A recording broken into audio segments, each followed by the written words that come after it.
أعوذ بالله من الشيطان الرجيم بسم الله الرحمن الرحيم الحمد لله رب العالمين وصلى الله تبارك وتعالى وسلم على سيدنا محمد سيدنا وسندنا وحبيبنا وشفيعنا ومولانا صلى الله عليه وعلى آله وأصحابه وأزواجه وذرياته وأهل بيته ومن تبعهم بإحسان إلى يوم الدين وبعد.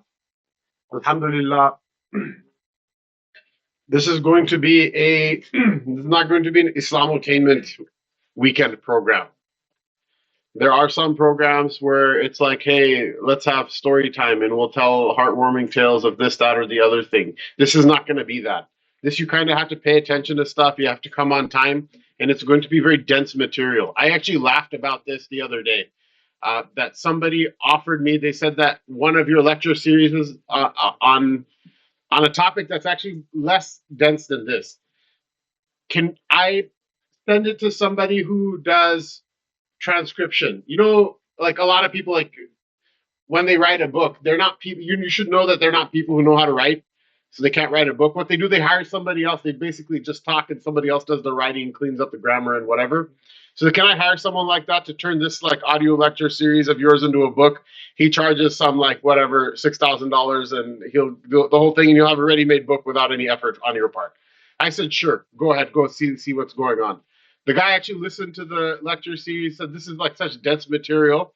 It's going to take me at least like 3 times the amount of time compared to another Islamic speaker that you all know, mashallah. So this is not that. This is something that is very dense, but it's very important.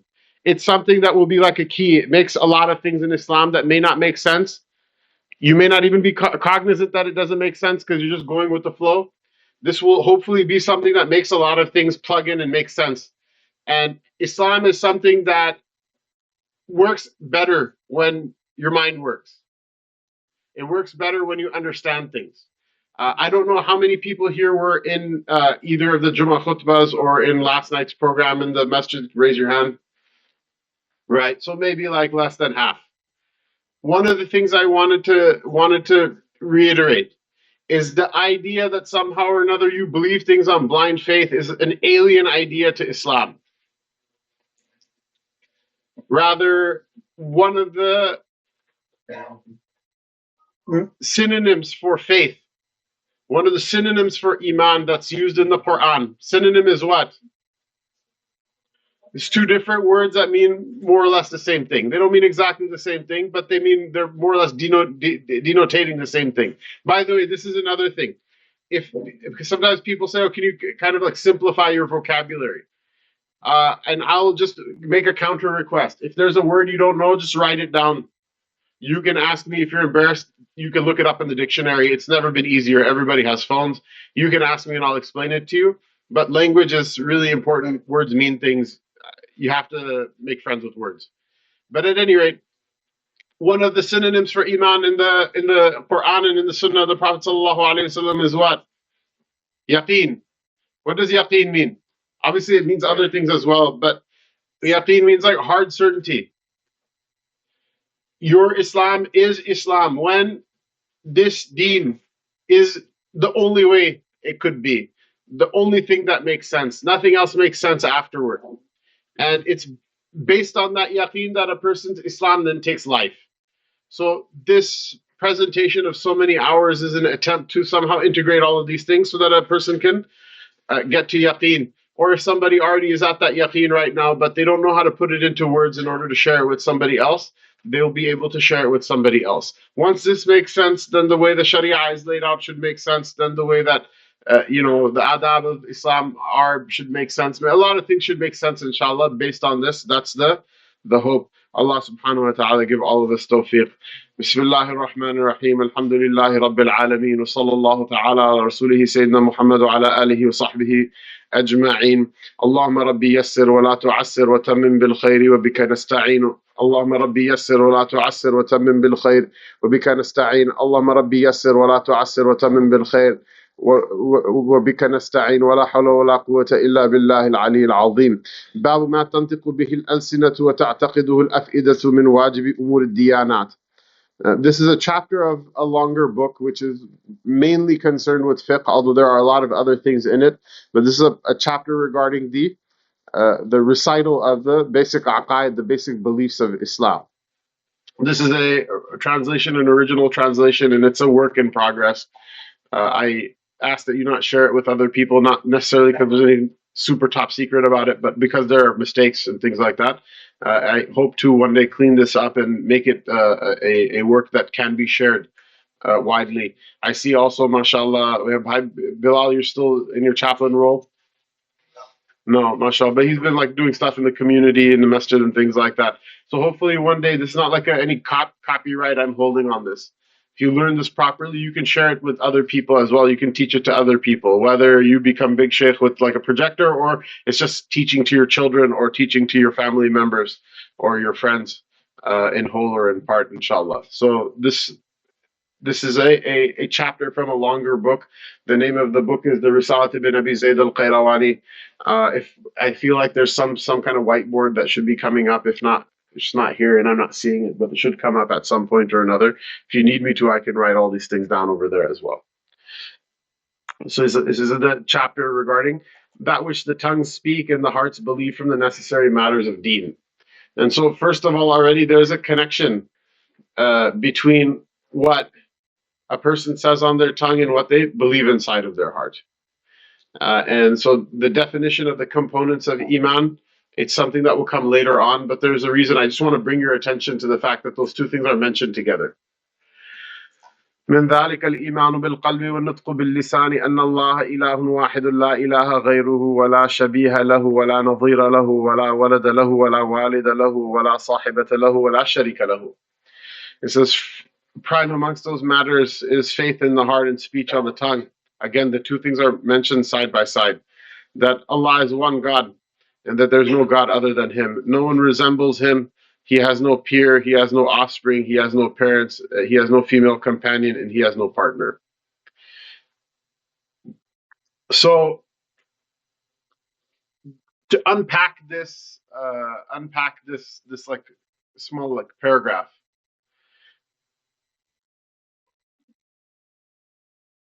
He says very explicitly that there's nothing like unto Him. This is something that is recited in the Quran again and again. وَلَمْ يَكُنْ لَهُ كُفُوًا أَحَدٌ, that there is no one like unto Him. لَيْسَ كَمِثْلِهِ شَيْءٌ, there is no one like Him. It's a repetition. Both the kaf and mithal, they both mean the same thing. So it's either for emphasis, literally, if you were to read it like just literally, which is not really how you're supposed to read things, but if you're literally to read it, what would it be translated as? There's nothing like anything like Him. There's no way you can construct an analogy between Allah Ta'ala and between anything else. So I want to take, it's going to take a couple of minutes, but I want to take a couple of minutes in order to explain why we say that. It's not just like, for example, so-and-so had a big cup of coffee. So this is the normal cup of coffee. There's a bigger cup of coffee. Someone says, this is the biggest cup of coffee. There's no cup of coffee like it. And it's like, like 60 feet tall. Still, it's the same thing as the small cup of coffee. It's just a matter of scale.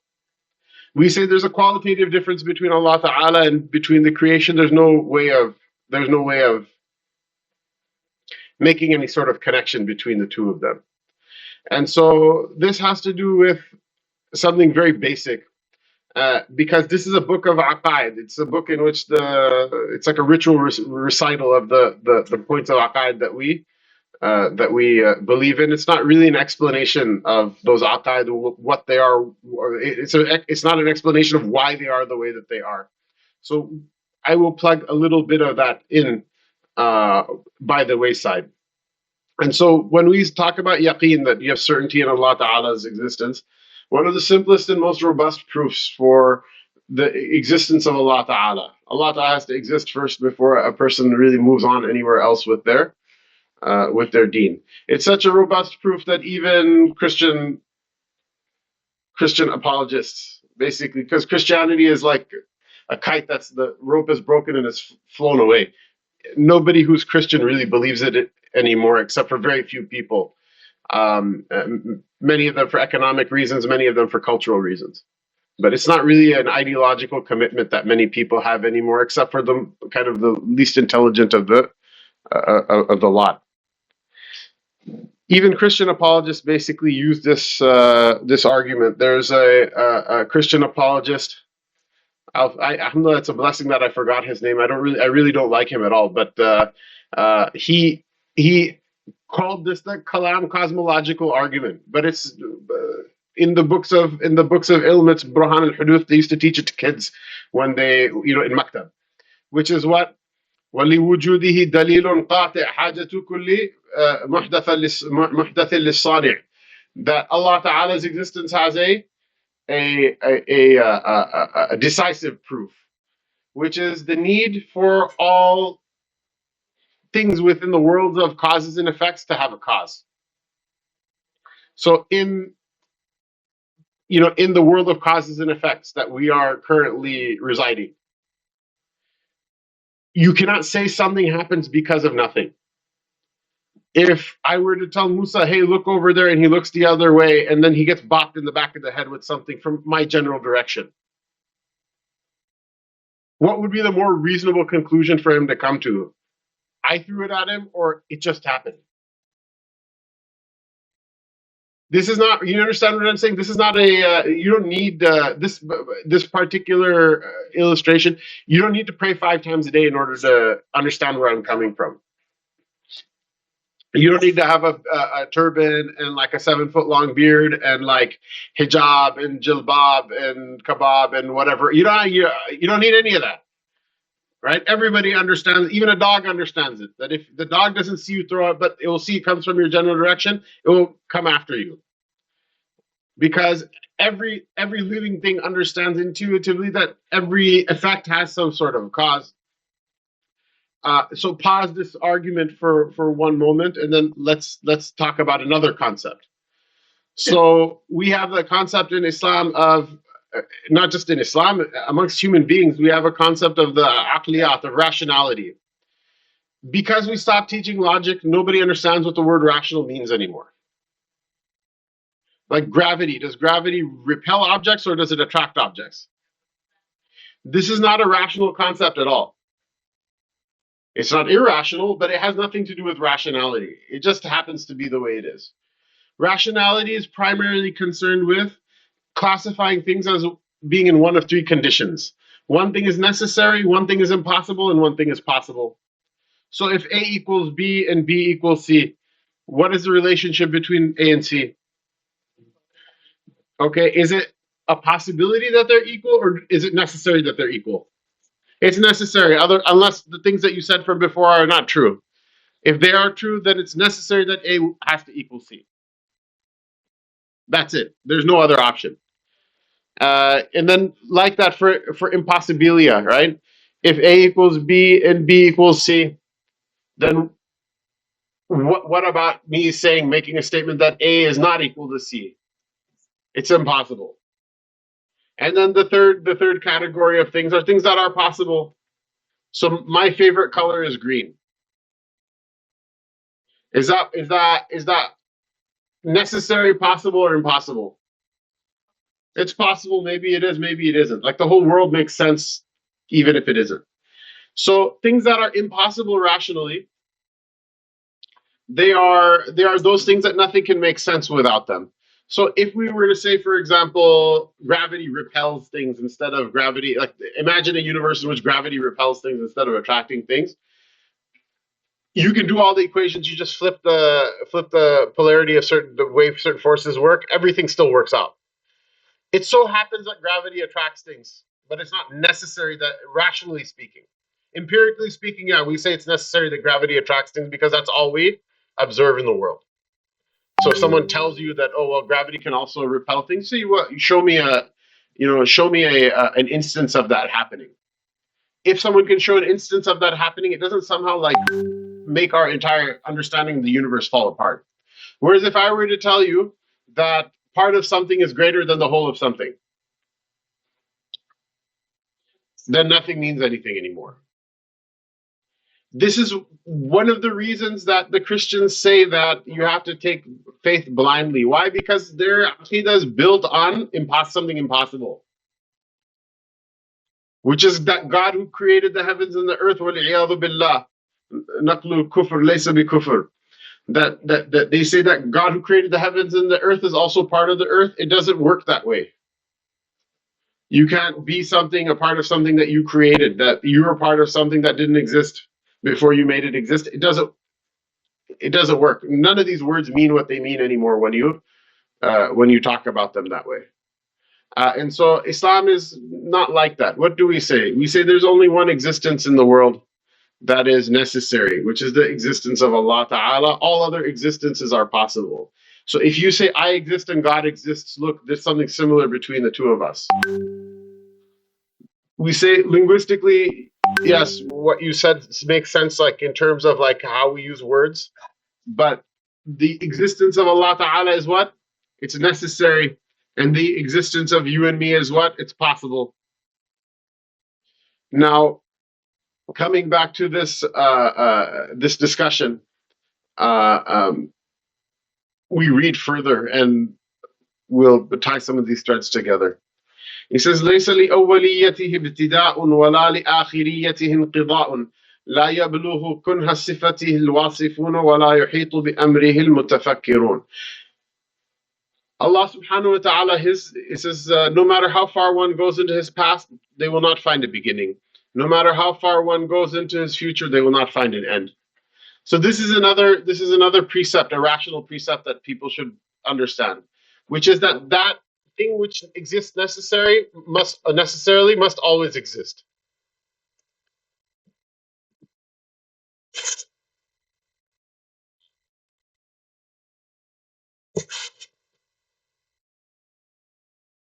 ما وجب وجوده استحال عدمه. The thing that necessarily exists, it's impossible for it not to exist. That thing has to have been there forever. And so how is it that something can be there forever? There are two models of how something could have been there forever. One model is the model that something exists forever, has existed forever in time, in the past. And I tell you, I propose to you for your consideration that this is itself not possible. Infinity is a philosophical concept. It doesn't actually exist. One thing is, empirically speaking, nobody can show me an infinity of anything. Because oftentimes atheists, they like to boast, so show me your God that you love so much. I say, okay, let's talk about this, okay? Infinity also doesn't exist. Time has existed in a finite amount. What's a proof of this? Where's the whiteboard? This I can talk about. I don't mind. I understand what I'm talking. I describe things in my head, but sometimes for other people, a graph maybe, or a chart or a picture or whatever may be helpful. The proof that infinity in the past, an infinite past, didn't exist is something that the mutakallimun refer to as burhan at-tatbiq, which is what? Imagine right now t equals 0. We're at a time spot called t equals 0. How much time existed before me if we believe that the universe has been around for an infinite amount of time? How much? Infinity, right? 5 minutes later, if I ask you the same question, how much time existed before? What is your answer going to be? Yeah. So but it's infinity plus 5 in some sense, but in some sense the answer is still infinity, right? So now you have an equation in which you have two separate numbers that you made them equal to one another. This doesn't work. This doesn't compute. This is not something that like, for example, who here's taken calculus before? If you haven't, you should look forward to it, kids. Calculus is good. This is my plug for calculus. You take the limits of certain numbers, like certain fractions, and you end up with a fraction that's like 6 infinity over 3 infinity, right? You can't reduce that fraction down to 2. It's just a result that's nonsense result. It doesn't make any sense. So we'll make a little chart. Well, looks like there's no markers here. Who's going to get them? You got them? MashaAllah. You gotta be impressed with people who roll with whiteboard marker. That's like a serious commitment to teaching, mashallah. Yeah. Barakallah fikum. Either one's fine. This is good, inshallah. All right, everybody. This is going to be a very painful weekend if people don't focus.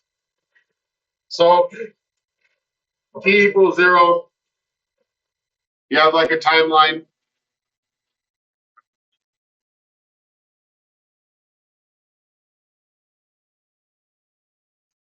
So here, t equals 0.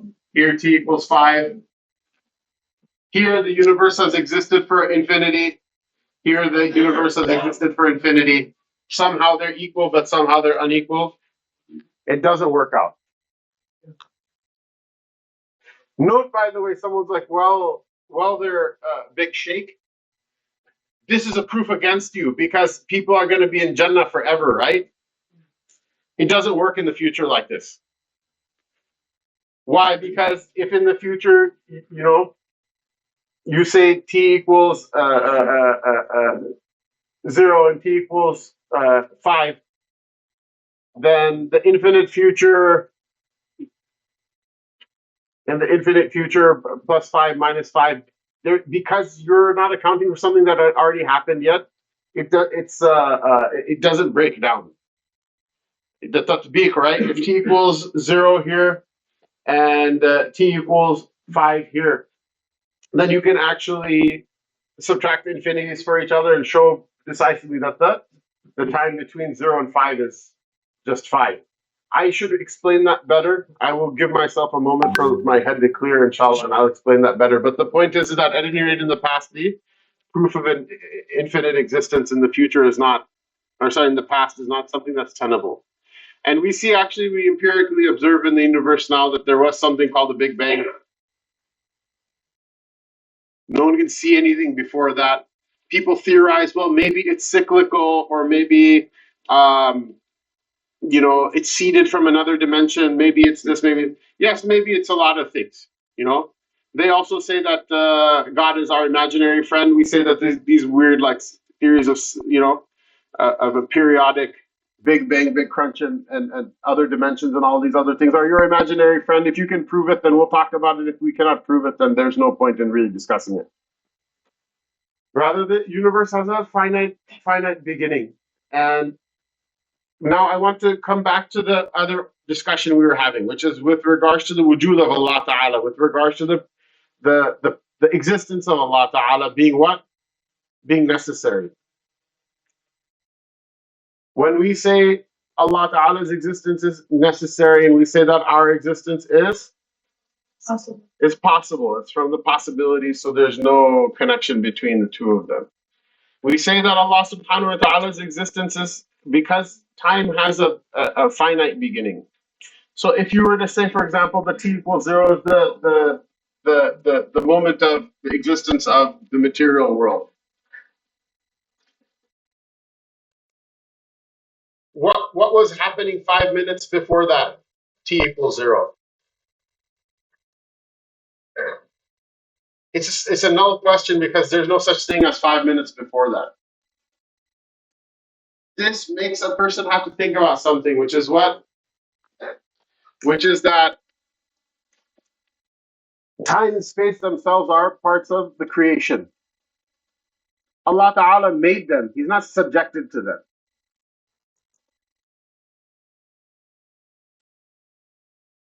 This is one of the necessary corollaries of Allah Ta'ala's existence being necessary, rationally speaking. Because if something is necessarily true, it's a truth that's transcendent above modality. If something isn't possible, it's necessarily trapped within modality. It's necessarily trapped within time. It's necessarily trapped within space. This is when we say, now, I want you to imagine this. That Allah Ta'ala's existence is something that's not caged within time, not caged within space. When you understand that there's no direction you can point,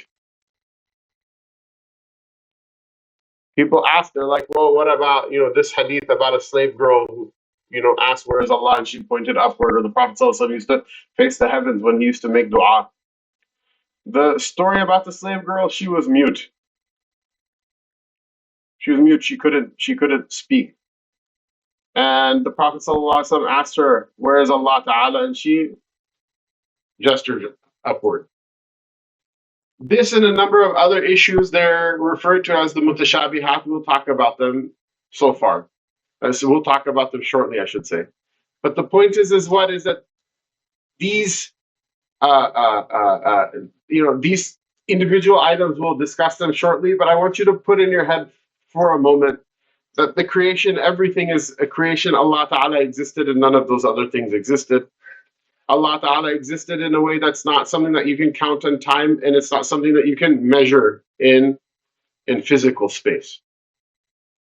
And the question of what was Allah Ta'ala doing 5 minutes before time existed, it's a question that betrays a type of thinking that's similar to what the problem that the Christians trapped themselves into when they thought of Allah subhanahu wa ta'ala as being subject to time and space, when they thought about Allah subhanahu wa ta'ala as being subject to, a part of the universe that they exist. Because at some point or another, if Allah ta'ala is contained within time and space, then time and space have to necessarily be co-eternal with him. But they're not. How do we know that they're not? There's a hadith of the Prophet ﷺ in Bukhari. It's narrated with 3 different wordings. كان الله ولم يكن معه شيء. كان الله ولم يكن غيره شيء. كان الله ولم يكن قبله شيء. Allah Ta'ala was and there was nothing with him. Allah Ta'ala was and there was nothing before him. Allah Ta'ala was and there was nothing other than him. So the wujub, the necessity of Allah Subhanahu wa Ta'ala's existence, is something that is part and parcel with his eternality. And his eternality is not that he existed for an infinite past, rather his existence is something that's not subject to time. And indeed, we see that there is not an eternal past. There's no empirically observable eternal past, nor is there any rationally tenable eternal past. None of it exists. Allah Ta'ala made everything from nothing. This is why, now think about it now, with what we just mentioned in mind, which is it's not an issue of that like one coffee cup is like so much bigger than the other ones. It may actually be physically true that it's the biggest coffee cup. There's no coffee cup like it in size. There's still an analogy that can be constructed between it and between the smaller ones. Whereas how is it that the one who is trapped in space is going to be able to understand the one who's transcends space? How is it the one who's going to be trapped in time going to understand the one who transcends time? One of the aqeedah of the Muslims is, and this is indicated in the name Allahus Samad. You guys, mashallah, Saturday school kids, did they teach you Surah Al-Ikhlas yet? Right? Your teachers are saying yes, but I'm waiting for some verification from the students, mashallah, right? Allahus Samad. What is one of the meanings of Samad? That he doesn't change. Allah Ta'ala doesn't change. One of the meanings of Samad, if you look in the Taj al-Urus, if you look in the Lisan al-Arab, the large lexicons, is someone unaffected by time. Allah subhanahu wa ta'ala doesn't change. How is that possible? If you think of Allah Ta'ala like you think of like some kind of souped up person with superpowers, then he's interacting with stuff as people change. He's saying one thing here, he's doing one thing there, he's whatever. He's interacting with the creation in that sense, right? So it doesn't make sense to think about Allah Ta'ala that he doesn't change. In fact, he, again, resembles the creation. But if you think of Allah Ta'ala as what? As being transcendent above time, transcendent above space. All points of time are equal in front of him. All points of time are his creation, and they're all equal. His connection with all of them is equal. All points of space, his connection with them is equal. This is something very different. This is something very different. This is something very different than this idea of like a Santa Claus sitting in the sky. I saw this. I saw this with my own eyes.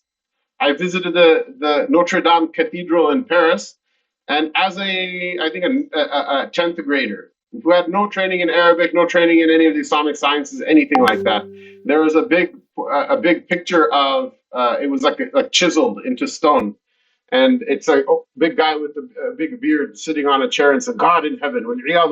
As a child, I even understood that this is not.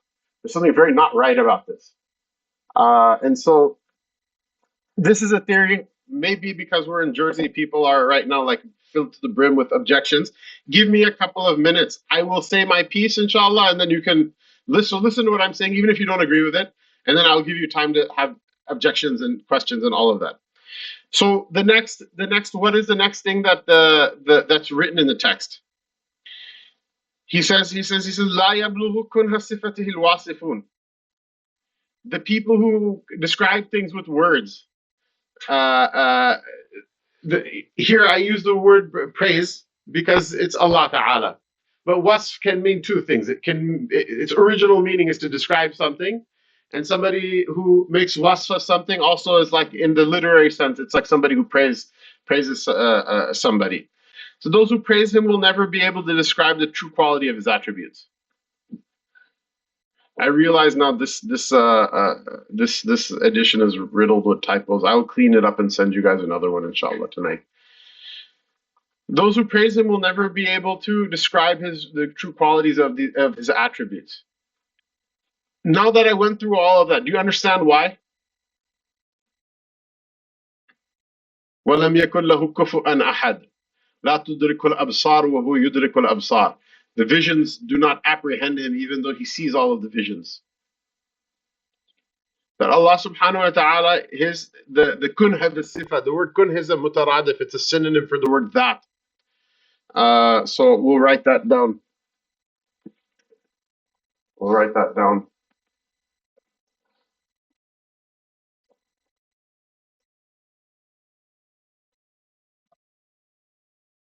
Equals that.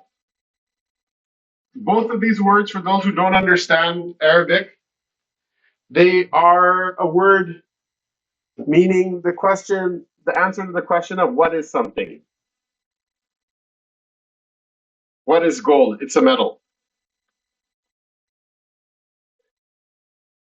There is a word for that. We don't have a word in English, but there's a word in philosophy that they use that's kind of taken from Latin called the word is quiddity, right? Because quid is like the word for what in Latin. So the quiddity of Allah Ta'ala cannot be described. If you say what is Musa, someone will say he's a human being. If like Mr. Flubblesworth like rounds through the masjid courtyard and say, what is that? That's a cat. Someone asks, what is a Tesla? It's a car. Everything has a something that is the answer to the question, what is that? And Allah subhanahu wa ta'ala, we say that what the people who describe, there's nothing that we know of. There's no frame of reference that we have with regards to Allah Ta'ala that can describe it. Except for we say that He's Allah. And He exists. And His unknowability is how we know Him. So He says, لا يبلغ كنه صفته الواصفون ولا يحيط بأمره المتفكرون. There's nobody who is going to think so deep that they'll be able to like comprehend what his reality is. يعتبر المتفكرون بآياته ولا يتفكرون في مائية ذاته. That those who wish to meditate should consider his signs, his ayat, whether they be the ayat of the Quran or the signs that he has in the creation. And probably this means the latter. Which is, again, coming back to the Burhan al-Huduth. What is the dalil, the proof that Allah Ta'ala exists? Dalil is like a proof, like a part of a long proof. The hujjah is the proof that's constructed, and the burhan is like a grand hujjah. It's like a decisive proof. Like what hujjah is like is a like a theorem, and burhan is something that's completely just completely proven. The the burhan al-huduth is what? Is that because stuff exists, something has to have made it.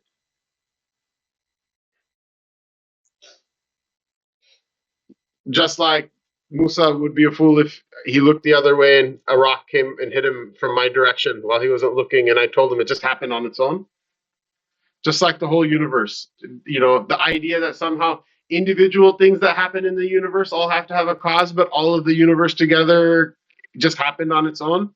This makes it's even dumber than thinking that the rock came from nowhere, came on its own. Why? Because the entire universe is the sum of a number of these individual parts that are impossible to have happened on their own. So, but tariq ola, it's even more befitting that the entire universe itself couldn't have happened on its own. Because the thing that the individual instance of it is impossible, then like a large group of impossibilia are necessarily all that much more impossible.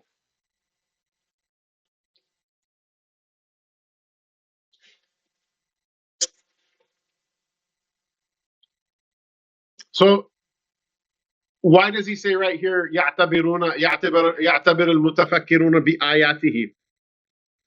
Because connecting with the signs of Allah subhanahu wa ta'ala is it's like the first step to understanding that he has to have existed. And obviously for a person of deep intellect and thinking, there's a sign of Allah ta'ala in everything. But you are not going to be overwhelmed and overawed by the things that you are familiar with.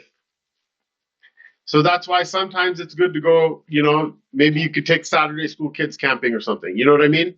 Let them climb a mountain, let them see the sunrise, let them see the ocean, let them see the trees, the forest, something that overwhelms them.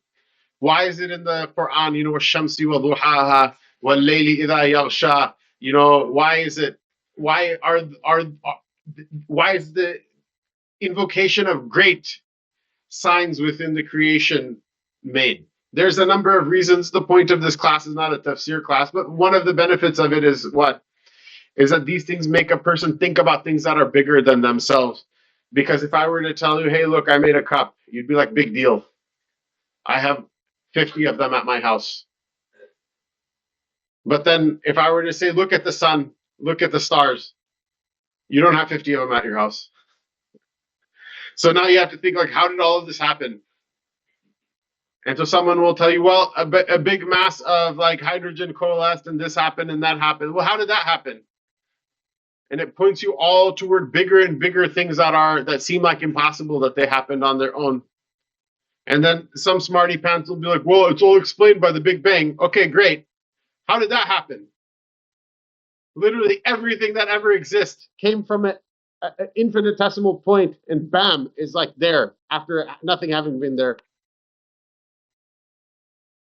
Sounds a lot like كانت السماء رتقا ففتقناهم السماء والأرض رتقا ففتقناهما. Sounds literally like Allah Ta'ala made it at that point.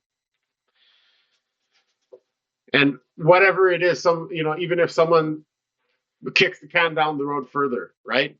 Because of this principle that stuff doesn't happen on its own, there has to be something that made everything happen. The combination of this principle and the combination of the principle, the idea that stuff doesn't just exist for no reason forever. It leads us to the fact that there has to be some necessary existence that caused all of these things to happen. And that necessary existence is Allah subhanahu wa ta'ala. And you'll be surprised how many people say, how can you believe in God? That's all just a bunch of fairy tales. The reason they don't believe in God is because the God that has been shown to them is the guy sitting, like with the long beard in the sky. That's something it's difficult for a person to believe if they understand how life works long enough. However, this idea that somehow or another that everything has to have come from something, nothing comes out, there's not anything that we see that just comes out of anything on its own, that there needs to be a necessary existence that explains all the possible existences that we see and observe around us. This is something a rational person cannot deny it. And so what happens, obviously, then people will, it's like a train station from like knowing nothing to like having proper iman. People get off at different stations, but the first couple of stations are actually relatively easy for a person to keep them on the train. Why? Because the alternatives don't make much sense, and to shut down the argument is a relatively straightforward proposition. So this is يَعْتَبِرُونَ بِآيَاتِهِ. They consider, they ponder deeply over Allah Ta'ala's signs. وَلَا يَتَفَكَّرُونَ فِي مَائِيَةِ ذَاتِهِ. And they don't ponder deeply over the nature of His holy essence, over His quiddity, over His ma'iyah is also another synonym for that, and it actually literally means quiddity. Ma is as a word, it can mean a number of things in Arabic, but one of the meanings of it is the interrogative particle, what? The question word, what? So the ma'iyah, the whatness. Why don't the people of deep thought ponder over the ma'iyah, the quiddity of Allah's holy essence? It's not because, like the Christians, they say just shut up and believe it. It's not like that. That's a refusal to ponder based on ignorance. This is leaving pondering based on knowledge, that Allah subhanahu wa ta'ala necessarily is lam yakun lahu kufuwan ahad. There's nothing like unto Him. Laysa kamithlihi shay. There's nothing like Allah subhanahu wa ta'ala. The one who is caged within time and space is not going to understand the one who is free of that cage. So why do we leave? It's like, something that's in two dimensions, like something exists in two dimensions, and you're trying to explain to him what does up mean. It's not in that realm. That just doesn't exist. So here I use a little thought exercise. It's not meant to construct an analogy between us and Allah Ta'ala, but it's a thought exercise that's useful nonetheless, at least for some people. That a person, close your eyes, make sure you know where your wallet is, by the way. Close your eyes and think of a person sitting inside of a house at their dinner table eating dinner. Now you open your eyes.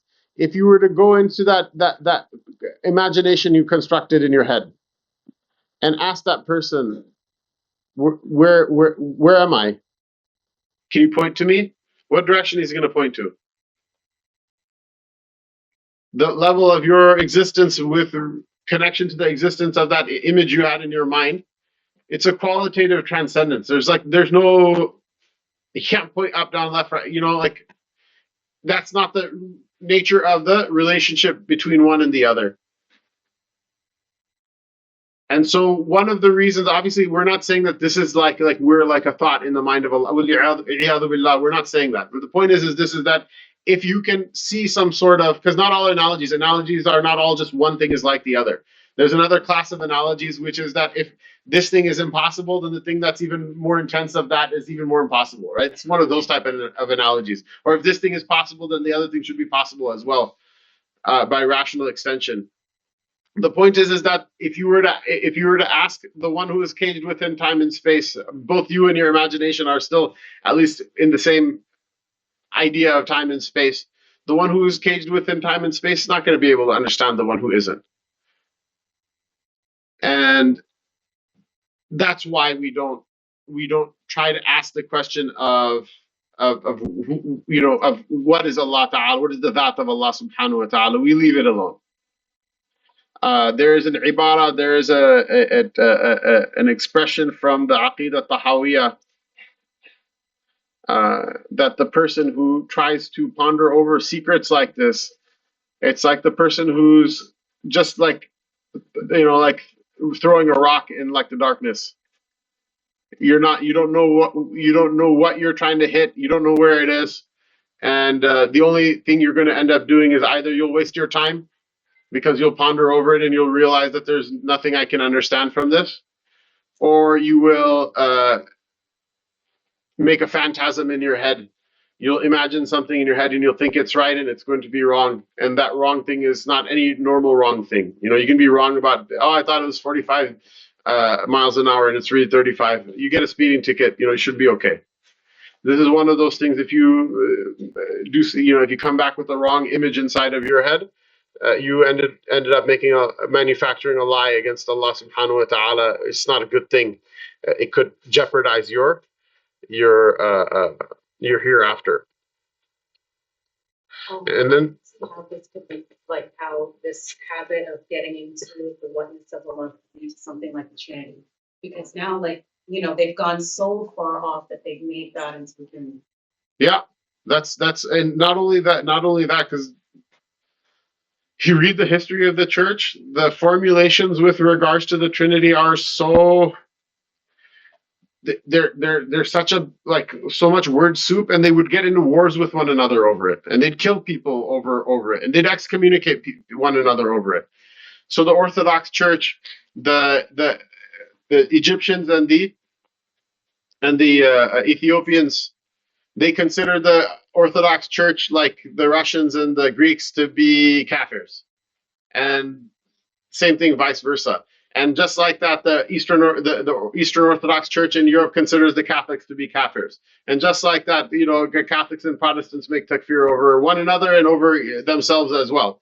The whole thing becomes a mess.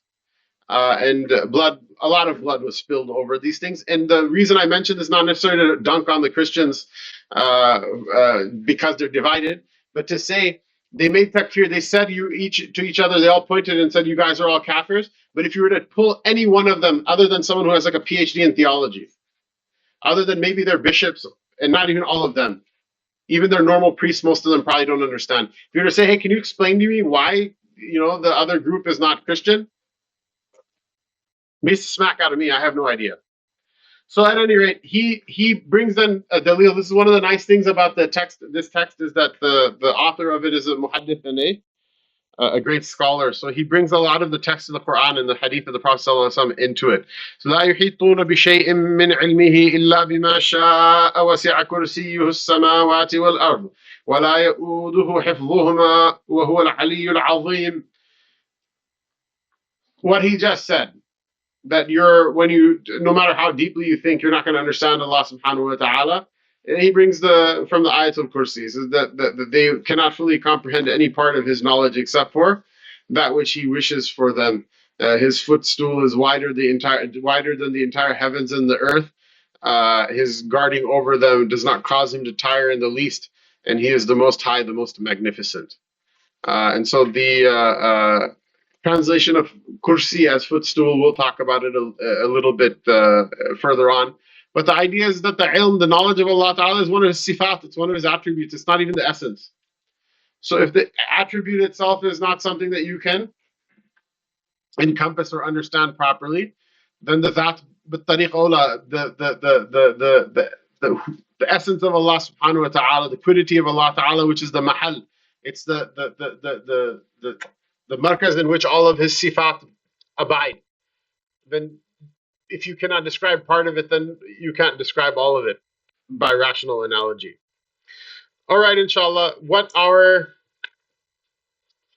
the way we're going to do this is as follows. We are going to have our modules. I will talk for 50 minutes. It's really dense. Then we will have a 10-minute break. Take the break. It will start on time. Please don't push that. I will give you time for questions and answers as well. But go ahead, take your 10 minutes, and don't just sit there and check your whatever. Go stretch, use the bathroom, get coffee, whatever you need to in order to. The break is not there because I'm going easy on you. The break is only there because I know it's the way I can cram even more dars into the allotted time. So let's go ahead and take the break and come back. Write your questions down as they come up. Don't just ignore them because you'll forget them afterward. We'll have time for questions and answers.